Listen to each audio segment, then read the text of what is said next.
1924 kematian Sadraj, terlahir Radin, penyebar agama Kristen, penginjil, di Tanah Jawa, yang lahir di Jepara, Jawa Tengah.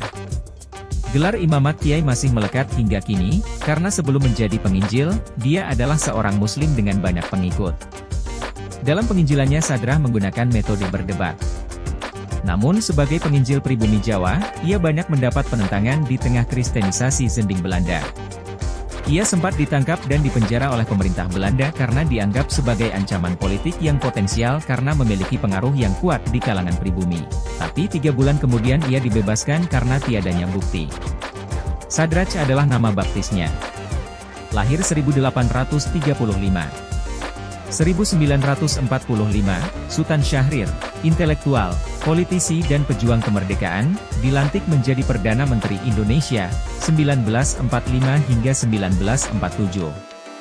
1946 seluruh Kesatuan Polisi Istimewa, Barisan Polisi Istimewa, dan Pasukan Polisi Istimewa dilebur menjadi Mobile Brigade, Mobrik, kini Brimob. Tanggal itu kemudian diresmikan sebagai hari ulang tahun Mobrik dan tahun 1945 dijadikan tahun kelahiran Mobrik berdasarkan surat perintah Yang Mulia Menteri Kepala Polisi Negara Nomor Pol. 2361 tanggal 12 Agustus 1961. Pembentukan Mobrik diprakarsai oleh Perdana Menteri Sultan Syahrir.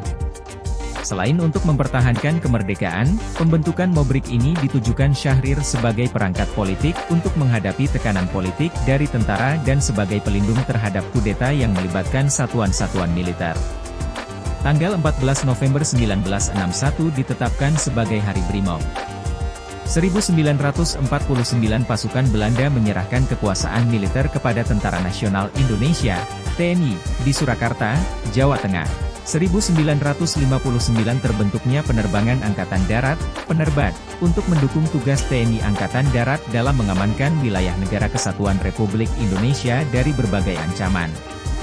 1990, Presiden Soeharto tiba di Beijing untuk kunjungan resmi kenegaraan selama 6 hari ke Tiongkok, yang pertama dilakukan oleh pemimpin Indonesia sejak tahun 1964. 2015 Indonesia mengumumkan rencananya untuk membawa Tiongkok ke pengadilan atas Kepulauan Natuna di Laut Cina Selatan.